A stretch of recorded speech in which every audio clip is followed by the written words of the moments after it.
Welcome to Ben Franklin's World, a podcast about early American history with Liz Covart. The study of history is key to understanding who we are and how we can affect a better future. Ben Franklin's World will introduce you to historical people and events that have impacted and shaped our present-day world. And now, here's your host, Liz Covart. Hello, and welcome to Episode 6 of Ben Franklin's World, the podcast dedicated to helping you learn more about how the people and events of our early American past have shaped the present-day world we live in. Each week, we sit down with an historian to discuss their unique insights into our early American past so we can learn more about who we are and how we can affect a better future. Now, I hope you be liking pirates, because in this episode, we'll be talking about the golden age of Atlantic piracy with Gregory N Flemming, author of At the Point of a Cutlass, The Pirate Capture, Bold Escape, and Lonely Exile of Phillip Ashton. Okay, so I know I joked around a bit of pirate speak, but today's conversation with Greg is a serious one. Greg will help us understand how pirate crews lived and worked, what types of ships and cargoes pirates sought to capture, and how they captured them, and details about the dangers pirates and sailors faced on the high Atlantic seas. Oh, and there is one added bonus. Greg will also reveal whether pirates really buried any treasure. But before we get to our interview, I have a modern-day discovery to share with you. After studying all the best available news, foreign and domestic, Liz has a modern-day discovery to share with you. Have you ever wanted to try your hand at doing the work of an historian? The Smithsonian Institution is looking for volunteers to help them transcribe and add detail tags to digitized documents from their archives. Transcribing involves reading a handwritten document and creating an exact typed copy of what the handwriting says. Now, what transcribing does is it helps people who cannot read a handwritten script learn what the document says. And tagging works in conjunction with typed transcription to help the internet search engines like Google Search understand what information is in the handwritten document. So, for example, if Google Search knows that a diary entry contains a keyword such as 1777, Saratoga, John Burgoyne, and Horatio Gates, then Google will likely bring the diary entry to the attention of someone searching for the Battle of Saratoga because it knows that the information in that diary entry relates to the battle. Now, personally, I find transcribing to be a lot of fun. Sometimes the fun takes the form of a puzzle, because some people write so horribly that you have to spend time figuring out how to decipher their handwriting. You really need to learn how they write their A's, B's, and C's. And my preferred method for doing this is to compare like letters and like words. Other times, the fun takes the form of discovery. Once you crack the code, once you figure out how a writer writes their letters, the document will reveal what that person thought, said, or did. Now, you don't have to move to Washington, D.C. to participate in this volunteer project. You can do this work right from the comfort of your own home. If you're interested in this kind of work, you can go visit transcription.si.edu, which will take you to the Smithsonian Transcription Center, which will provide you all the information you need to participate. And of course, I'll include a link to that transcription center in the show notes page for this show. Okay, now without any further ado, here's our conversation with Gregory N Flemming. With tidings and wisdom to share about our early American past, here is this week's special guest. Today we welcome Gregory N Flemming, a writer living in New England who is the author of the new book, At the Point of a Cutlass, The Pirate Capture, Bold Escape, and Lonely Exile of Phillip Ashton. Greg is a graduate of the University of New Hampshire, a former journalist, and he holds a Ph.D. from the University of Wisconsin at Madison. At the Point of a Cutlass is currently in its 8th week on the Boston Globe bestseller list for nonfiction. Welcome to the show, Greg. Thanks for having me, Liz. It's great to be here. Today we're going to discuss your latest book, At the Point of a Cutlass, a daring story about pirates, fishermen, and life on the high Atlantic seas during the early to mid part of the 18th century. And personally, I was very excited to read your book because, a little known fact about me, for about a year or two as a little kid, what I wanted to be when I grew up was a pirate. So your book was enlightening on what my life would have been like, and it wasn't anything like I had imagined. But before we jump into pirates and fishermen, would you tell us a little bit about yourself? Sure, absolutely. So I'm a native New Englander. I grew up in New England and have lived most of my life in New England. I currently live just outside of Boston. I did short stints, as you mentioned, in Madison, Wisconsin for graduate school, and also in Washington, D.C. I've had a lifelong love of history and exploration and the sea, and I was just thrilled to discover Phillip Ashton's story that we'll talk about today because it combines all three and really just provided a wonderful topic for a book. That's interesting, and I'm intrigued by how you came to the story of Phillip Ashton, because as you mentioned in your book, there are no statues to Ashton nor memorials in his hometown. So how did you find him, and why did you decide to research and write about his life? So I came across the story almost by accident. I was reading another great maritime history about the pirate Henry Morgan by Stephen Talty, and about a third of the way through the book, I came across a single quotation from a young man talking about how awful, just how terrible it was to live aboard a pirate ship. And this young man was a captive aboard the pirate ship. And I stopped right then and there, and I said, wait a minute, there's a narrative, a written record that exists from someone who had been a captive aboard a pirate ship. And I started to look into this story, and I quickly found out that, in fact, there was a man named Phillip Ashton. He was a real person from Marblehead, Massachusetts, and he had in fact been captured by one of the worst pirates of the 18th century and sailed with them for 9 months. And then, remarkably, he escaped and lived alone as a castaway on an uninhabited island in the Caribbean for another 2 years. All of that struck me as an incredible story and one that needed to be told. Wow. So how bored or how bad was life aboard a pirate ship? I mean, Johnny Depp makes it look like a lot of fun in his Pirates of the Caribbean movies. Yeah, I mean, it was pretty bad, and it was particularly bad for young men like Phillip Ashton who were captives, and there were many young men who were taken captive during this era. One of the real surprises that comes out from my research is that how important captives were to a working pirate ship.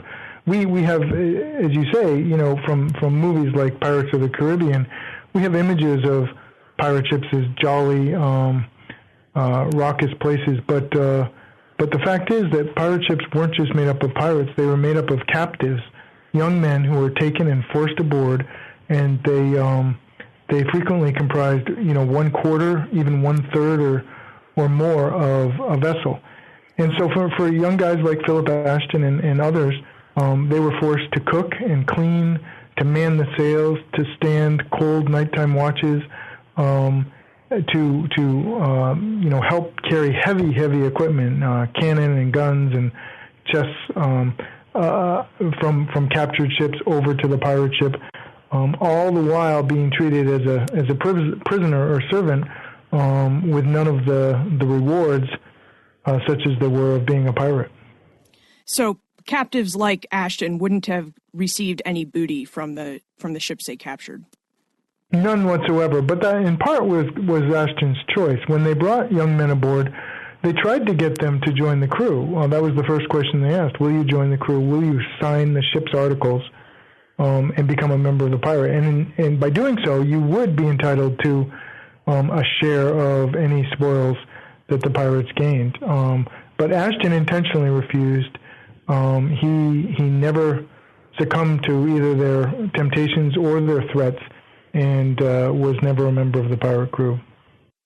Why did Ashton resist becoming a pirate, and why did others decide to turn pirate? So that's a really one of the really fascinating threads in my book, and as we discover how important and how prevalent captives were aboard a pirate ship. Ashton refused with good reason, because if a pirate ship was captured, and many of Edward Lowe's men were captured, they were presumed, just by the simple presence of being on board, to be pirates, and many of these men were executed, hanged. In fact, one of the other Marblehead fishermen who was captured on the same night as Phillip Ashton, his friend Joseph Libby, happened to be aboard one of Edward Lowe's sloops when it was captured off of Newport, Rhode Island, and brought back to Newport and put on trial. And even though he professed that he was innocent and was a forced man, and showed proof of that, the court found him guilty. And Joseph Libby and 25 other men were executed in Newport, Rhode Island in 1723. It was one of the largest mass executions in the history of America. So Ashton knew that what would happen if he was a signed member of the pirate crew, and refused, and many other young men did as well, despite being, beaten and whipped for that. Other men did join because they figured, I'm aboard. I would rather be a part of the crew and get better treatment and potentially get a share of any riches, and take my chances. And so some men did make that choice, and that's how the pirates got many of their recruits. So it wasn't just a financial choice. I mean, this was a choice that potentially had grave complications if you were to get caught.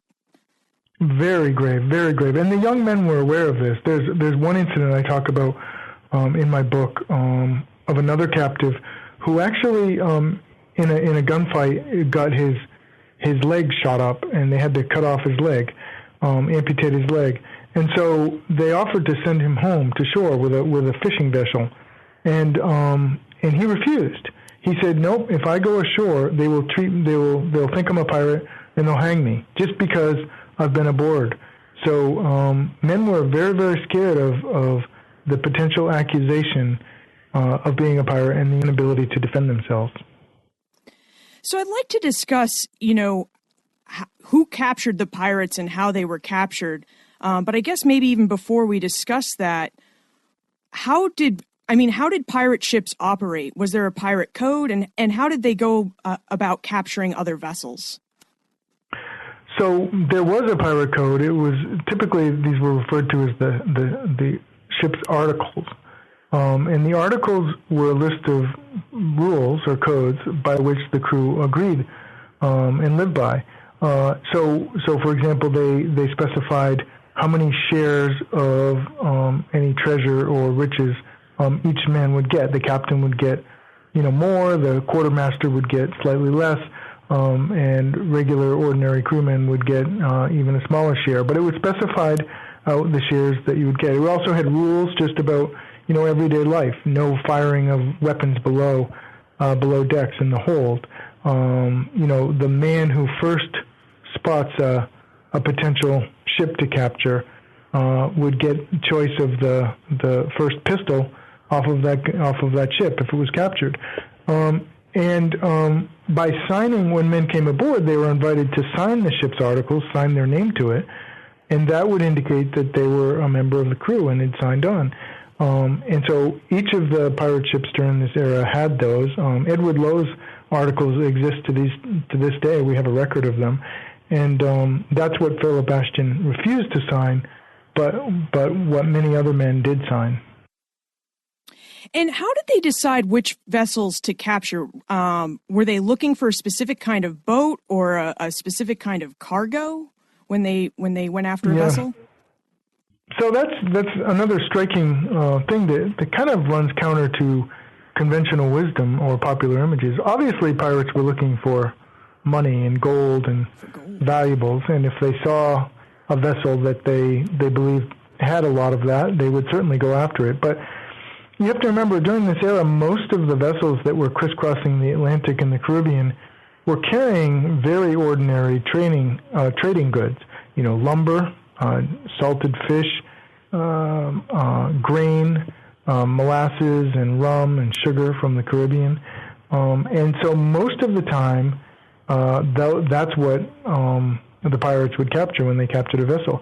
The pirates during this era, and certainly Edward Lowe's crew, would go after just about any ship from any nation that they saw. And the reason was because they wanted to see what they could find aboard in terms of valuables. They constantly needed food and water. They couldn't go ashore and buy or trade for food and water because they were operating illegally. So they had to get all the food and water that they needed to support a very large crew by capturing other ships and taking it off of them, and they did that all the time. They were also looking for new recruits, other young men that they could take aboard and force aboard and try and entice to join their crew. So they, most of the captures, and there are many during the period that Edward Lowe and a few other pirates were sailing in the early 1720s, the newspapers had reports of captures every week or two. I mean, it was a very big presence, and they were mostly capturing brigantines and sloops and schooners that were running the traditional trading routes across the Atlantic and down through the Caribbean. So who would have thought? I mean, instead of gold, it sounds like what the pirates were really after, first and foremost, was food and water. But what would have happened if they captured a lumber vessel? How would they have disposed of the lumber or made money off it? Or would they have attempted to make money off the lumber? They typically didn't. They typically would take everything they wanted off of the vessel, and then they would just, including some men if they wanted to force any men, and then they would either let the vessel go on its way with the remaining member of the crew, or if they wanted the vessel, they would take the vessel too and burn the contents or dump them overboard. So in Phillip Ashton's narrative, he talks several times about a Portuguese a vessel that was captured off of the Azores. It was full of grain going back to Europe. They took the vessel they wanted. It was a nice big vessel, and they just dumped, cask by cask, all the grain overboard. Other times they would get ships full of lumber, and they would just burn the ships and burn the lumber. They didn't really care about the property. They would take what they wanted and then either let the ship go or destroy it. And in some cases, they would take the ship as their own, right? And then that would be the pirate ship. Yeah, very often. They like to have fleets of two or more vessels. Lowe at some point has as many as 3 vessels. And so they would often take another vessel if it was seaworthy, split their crew up and sail, together, which made it easier, obviously, to capture ships too. Now, I have to ask, for every kid at heart that's ever dreamed of being a pirate, did pirates really bury treasure? Like, say they came across a ship with gold and jewels on it, would they have taken it to an island and buried it? So, it's hard to know. Down in the island where Phillip Ashton was marooned and lived as the castaway is called Roatan off the coast of Honduras. And many, many pirates went there, not just Edward Lowe and Francis Spriggs, but Blackbeard went there, Henry Morgan went there. So it was a very popular island for a number of reasons among pirates. In the last century, a number of treasure hunters have gone to Roatan and looked for treasure, and there are some stories that I talk about in my book of treasure hunters apparently finding treasure. Some people on the island say that these stories are fictional. Others claim they're true, but it's quite interesting. The other thing that's interesting about Edward Lowe is I talked earlier about the brutal capture of one of his vessels and the execution of the men in Newport, Rhode Island. Well, after that, Edward Lowe got away, and he sailed north up to the coast of Nova Scotia, and we know that. And about around 1950, a Massachusetts historian named Edward Rowe Snow acquired a map that he believes was a treasure map from Edward Lowe, the pirate. and it indicated that at a small island in the Bay of Fundy, just off Nova Scotia, there was treasure. And this historian, Edward Rowe Snow, went up there and dug around for a couple days, and did in fact find Portuguese gold coins buried in the sand that seemed to match perfectly in terms of the time period when Edward Lowe might have been sailing. And this was a pretty spectacular find. It was written up in Life magazine when he returned with his treasure, and I have a copy of this treasure map, and I talk about the story in my book. So it's quite possible that he did, in fact, discover buried treasure from Edward Lowe. Did you try to use the map to, find the X where X marks the spot, Greg? I personally have not gone up there, and I'm sure since the story was pretty highly publicized, many others, and I doubt there's much left, but who knows? So your book is centered around Phillip Ashton and the man who captured him, Edward Lowe. Now, I've heard of Blackbeard, I've heard of Captain Kidd, I've even heard of Henry Morgan. And they're supposed to be the names of the most famous or infamous pirates. But you state that Edward Lowe and his occasional partner, George Lowther, were perhaps two of the worst pirates who ever plied the Atlantic Ocean. Can you tell us a little bit about Edward Lowe and why he was so brutal? I mean, why did Phillip Ashton want to escape his presence? Yeah, so I think without question, Edward Lowe was one of the worst pirates of this period, the early 1700s. He sailed just a few years after Blackbeard. Blackbeard gained notoriety because he was captured in North Carolina. Edward Lowe never was captured. But Edward Lowe and his crew captured more ships and killed more men than any other pirate of the era. And they were particularly known for just their horrific torture of men and particularly sea captains when they captured them, usually to get them to confess where any valuables were held or to get them to comply with the pirates' wishes.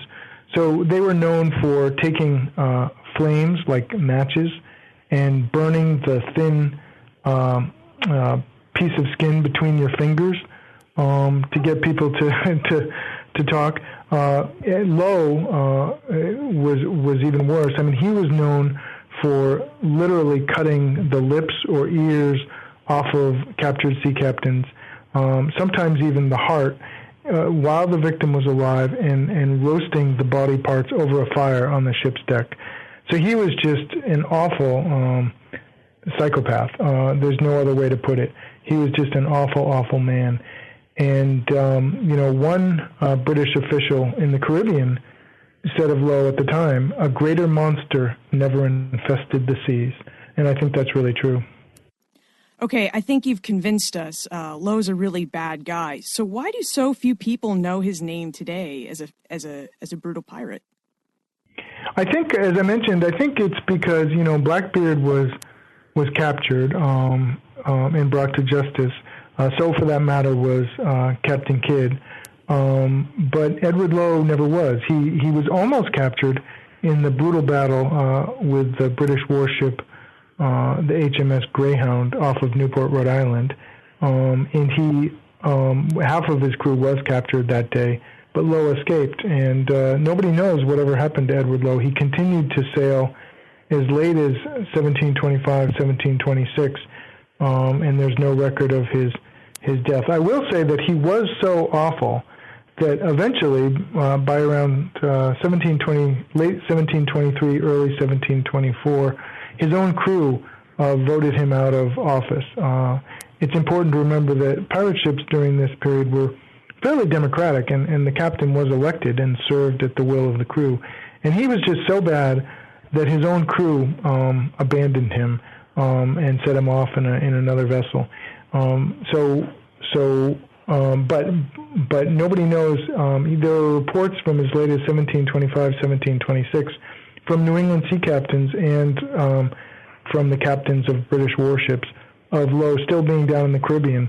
So he was never captured, and nobody knows ultimately what happened to him. I know this is a serious historical story. You know, pirates, they were democratic, and did select their captains. But I can't help but picture in my mind a reality television show called by Survivor, Pirate Ship Edition, with them voting him off the ship. But I know we're talking about a serious matter. So we've talked a lot about pirates, but we haven't talked a lot about the main person in your story, Phillip Ashton. How did he get captured by pirates, and how did he escape? So his capture was off the coast of Nova Scotia. He was a fisherman. At that time, in the early 1700s, salt cod was a huge export out of colonial New England, and Marblehead, Massachusetts, was in fact the salt cod capital of the world. And Phillip Ashton and Joseph Libby and a couple other guys, they were young, 18, 19 years old, fishermen from Marblehead, Massachusetts, and they would sail in these wooden schooners about a week's sail up to the coast of Nova Scotia and fish for cod and salt it. And when they had a full ship, they would take it back and back to Marblehead. Well, on a Friday afternoon, Phillip Ashton and his crew were heading back into a remote harbor on the east coast of Nova Scotia to anchor for the weekend. And it was there that the pirates were waiting, and they captured a number of vessels that weekend, one of which was Phillip Ashton's fishing schooner. And they came aboard, captured Phillip Ashton and Joseph Libby, forced them into their boat, took them back to the pirate ship, and kept them for the next 9 months. Wow! So if they kept him in the pirate ship for 9 months, then he obviously escaped, and you mentioned that he goes to the island of Roatan. How long did it take him to get rescued? So it took him almost another 2 years. He escaped in March of 1723, 9 months after his capture, and he did not find passage home until the spring of 1725. Wow. He arrived back in Massachusetts for the first time in 25. So 2 years he was living on Roatan, and for more than half of that time, he was completely alone. We often think of these little Caribbean islands, or you said it was off the coast of Honduras, but we think of these tropical islands as tropical paradises. Who hasn't been stressed out and pictured what it would be like to be on an uninhabited island? What was his experience like? Well, it's interesting because the area where he landed, or where he escaped, was actually there were palm trees, but it was not, open sandy beaches. It was a very thickly wooded, almost jungle-like environment. In fact, the only reason the pirates went ashore, which allowed him to escape, was they were looking for fresh drinking water, and he went ashore to help, and then just ran off into the thick woods.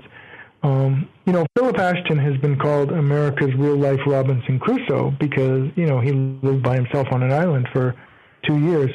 But he actually could have written a book on how not to be a Robinson Crusoe, because he had absolutely no advance notice that he was going to be able to get away, and so he made no preparations whatsoever. He had no knife, no gun, no way to make a fire, and he didn't even have shoes. And so what it meant was he had to literally claw out a living with his bare hands. He would pick and eat, fruit and figs from the trees growing on the island. He would even dig sea turtle eggs out of the sand and eat them raw. And he built simple shelters and just basically foraged the island and spent hours and hours sitting along the shore just waiting for help. And eventually, in time, he does get help. But it was a pretty dismal existence, and his diet was incredibly limited. And because he had no clothing or no fire, he becomes at some points very, very sick. And quite frankly, he probably almost died. So if somebody were to ask Phillip Ashton before, after his experience, what is the one thing you would take with you to a deserted island? What do you think he would have selected? I'm guessing he would have said a way to make a fire, a flint or something, because not having a fire and not being able to cook food for much of his time there was probably one of the hardest things he had. I mean, I guess the second choice or a close first would be a knife, because that would have allowed him to do things like, capture and cut up food, break open, thick, tough coconuts and things like that. But I know that the lack of a fire, particularly when the winter rainy season comes into the island, and it's just he's wet and cold all the time, that was a real hardship for him. I guess we can all stand to learn something from the tale of Phillip Ashton. I will now be prepared to answer that question about what I would take to an island when it comes up again. But I do want to be respectful of your time, and we've had a very interesting conversation, and I wish we had a bit more time. But as we're almost finished, it is time for our fun segment, which is called the Time Warp.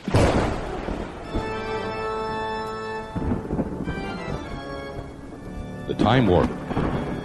Historians can't predict the future, but they can speculate about what might have been. Are you ready? I'm ready. All right. This is a fun segment of the show where we ask you a hypothetical history question about what might have happened if something had occurred differently or if someone had acted differently. So here's your question. In your opinion, what might have happened if Phillip Ashton had turned pirate? That's a very interesting question. I actually speculate about that very question a little bit in my book, towards the end of the book, because I'm talking about, obviously, the difference between Phillip Ashton and Joseph Libby, his crewmate and friend who was captured. Chances are, one of two things could have happened.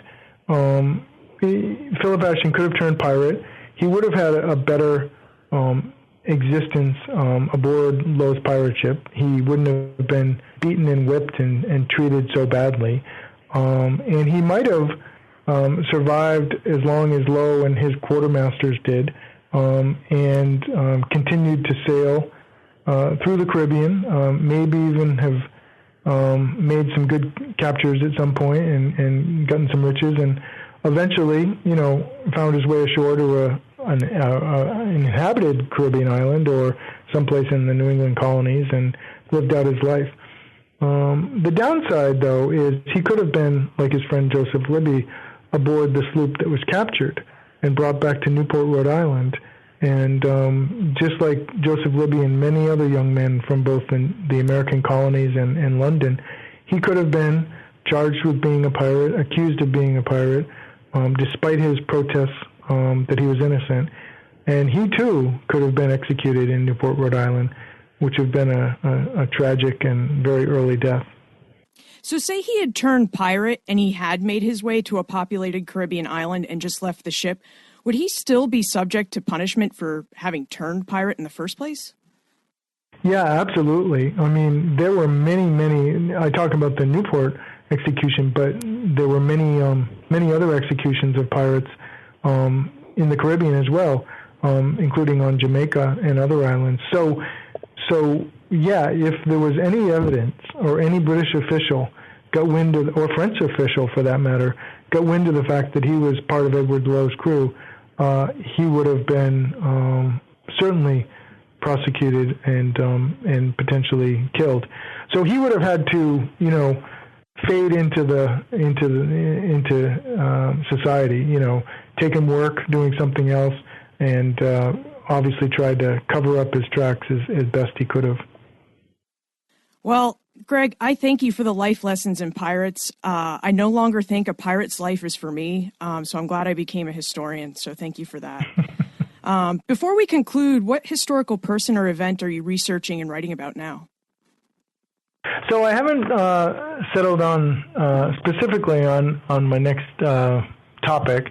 I continue to read and research, obviously. I as I mentioned at the outset, I just, I'm fascinated by the history of exploration, and so those are the areas that I continue to read about and think about, and and hopefully a new topic will come my way very soon. So you're going to leave us in suspense, but I guess you're in suspense too. But so where's the best place to find out more information about you, your work, and how to get in contact with you? And I guess in the future, what your next research project will be. Sure. So the best place is just to go to my my website, gregflemming.com, 2 M's in Flemming. And there's photos from my trip to Roatan, where Phillip Ashton was marooned, and other images from my research and images of Edward Lowe, the pirate. And then there's, in addition to my occasional blog posts, there's my events calendar and a way to contact me, and would love to hear from anyone who has questions or thoughts or other perspectives. Are you on Twitter or Facebook? Yep, I am on Twitter, and there's links to both Twitter and Facebook on my website. And we'll be I'll be sure to include those links on the show notes page of this episode as well. Well, Greg, this has been a lot of fun. Thank you for taking the time to speak with us today. Thank you, Liz. It's been a pleasure, and I look forward to talking to you again soon. I, for one, am grateful we had the opportunity to talk to Greg today. I mean, he reassured me that I made the right career choice. Being an historian is a safer and more secure line of work than being a pirate. But in all seriousness, I really did learn a lot from Greg. I mean, who knew that captives made up anywhere from 1/4 to 1/3 of the sailors aboard a pirate ship? I really did think that everyone on board a pirate ship had to be a pirate. I also had no idea that pirates really wanted ships with food on board. I mean, I guess they wanted money and jewels, but when it comes down to it, you can't survive on eating gold pieces and jewels. You can find information about Greg, his book, At the Point of a Cutlass, plus everything we talked about today, on the show notes page for this episode, which you will find at benfranklinsworld.com/006. If you enjoyed today's episode, please tell your friends about us. Although we won't be on iTunes until December, I am pleased to announce that we are now on Stitcher Radio. You can subscribe by visiting benfranklinsworld.com/Stitcher. Now, if you do subscribe via Stitcher, I would be grateful if you would leave us a rating and a review.